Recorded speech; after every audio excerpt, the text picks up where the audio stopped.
très intéressant de parler de l'affaire Halimi, et justement, j'aimerais que tu reviennes sur cette histoire de silence. Ouais. Alors, comment tu abordes cela? Écoute, d'abord, je crois qu'il faut quand même parler du meurtre, parce que tu parlais des psychiatres, et oui. moi j'ai eu, évidemment, parmi mes amis et mes collègues, beaucoup de discussions ces derniers temps sur la question de la psychiatrisation quand même de cette affaire. Hein. Tout de suite, hein, sans attendre la moindre enquête, sans attendre la moindre expertise par un psychiatre, qui va se dérouler là par un copain, mais je ne sais pas ce qu'il va en déduire d'ailleurs, Daniel Zaguri. Zaguri, je le connais aussi. Tu connais aussi, voilà, que j'aimerais bien faire venir en Israël d'ailleurs à propos des figures du mal. Tu me parlais de l'actualité, on va faire ce colloque sur les figures du mal. On va faire un colloque ensemble à Toulon. Ah d'accord, oui, voilà. Bon, et beaucoup de psychiatres, juifs, non-juifs, beaucoup de non-juifs aussi, effectivement, comprennent tout à fait qu'on l'a mis tout de suite en psychiatrie, que forcément c'est l'acte d'un fou, etc., etc. Ce que je ne nie pas, d'abord je ne le connais pas, donc il faut attendre l'expertise.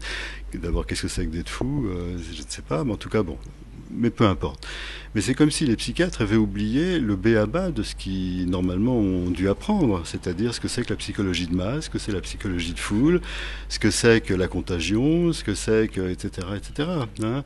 Et ça, je veux dire, ça pose des questions sur bien sûr sur le meurtre lui-même, sur la nature du mal, mais ça pose aussi la question sur la formation, la formation des psychiatres et probablement d'autres, des juges aussi, parce que je pense qu'il y a aussi quelque chose de très particulier, à la fois qui est très marqué par l'idéologie, et d'ailleurs on le voit aussi même dans le mouvement psychanalytique, tous les courants qui se battent entre eux sont souvent des choses qui sont liées pas seulement à la formation des analystes, mais aussi à des courants idéologiques très clairs. On voit les positions de Jacques-Alain Miller ou de Gérard Miller ces derniers temps qui sont clairement idéologiques, qui n'ont plus rien à voir avec les psychanalystes, tout en se présentant comme psychanalyste, comme carte de visite pour pouvoir parler de tout et analyser tout. C'est très extraordinaire.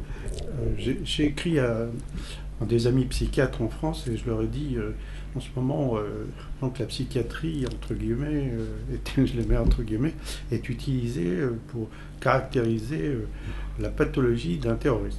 Et j'ai dit vous n'avez pas peur que ça se passe comme en URSS? Absolument. Où les psychiatres étaient utilisés contre les dissidents. Ils ont protesté, tu as raison, c'est intéressant parce que les mêmes psychiatres ont protesté contre la psychiatrisation politique en Russie, et là, ils rentrent dedans, alors avec la plus grande innocence apparente qui soit. Alors comment tu expliques ça, je pense que, d'une part, il y a vraiment une incompétence. Il y a vraiment une incompétence. Moi, je le vois en tant que professeur de psychiatrie et de psychopathologie.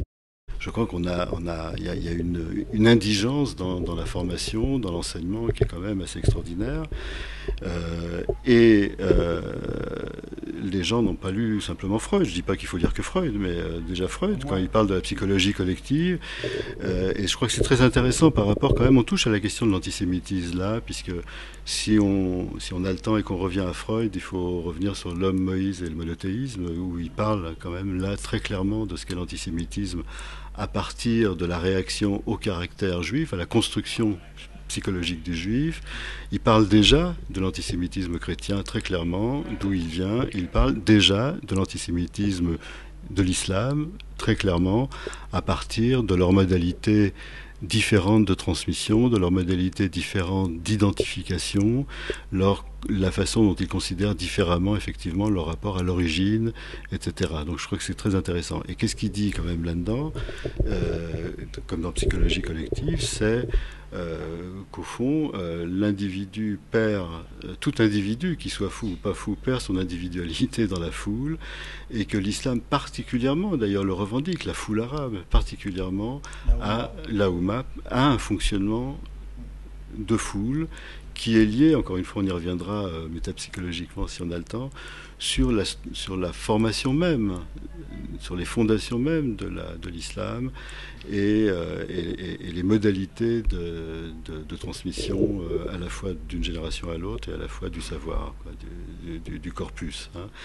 Et donc qu'un individu qui soit déséquilibré ou pas s'identifie, c'est-à-dire dans ce cadre-là incorpore ce qu'il reçoit, ce qui lui a été transmis, ce qu'il a entendu, et non pas l'intériorise comme quelque chose qu'il peut penser, qu'il peut conflictualiser, mais l'incorpore comme un objet, et le transforme, mais l'incorpore comme un objet total et un objet de croyance qui n'est pas du tout un objet métaphorique, puisque le Coran n'est pas un texte métaphorique, en tout cas il n'est pas utilisé comme ça, que les imams qu'il entend toute la journée, que les Al Jazeera qu'il entend toute la journée ne sont évidemment pas des discours métaphoriques, hein, et que quelqu'un qui fasse partie de la foule agit à ce moment-là quelque chose qu'il n'a pas pu métaboliser, c'est le b.a.-ba quand même de la psychiatrie et de la psychanalyse. Donc là, qu'il soit responsable ou pas, je n'en sais rien. Qu'il soit fou ou pas, je n'en sais rien. Ce qui est sûr, c'est que le responsable, c'est quand même la culture, le discours, qu'il a incorporé de cette façon-là et qu'il entend. Je veux dire, on ne peut pas dire qu'il n'existe pas et qu'on ne l'interdit pas.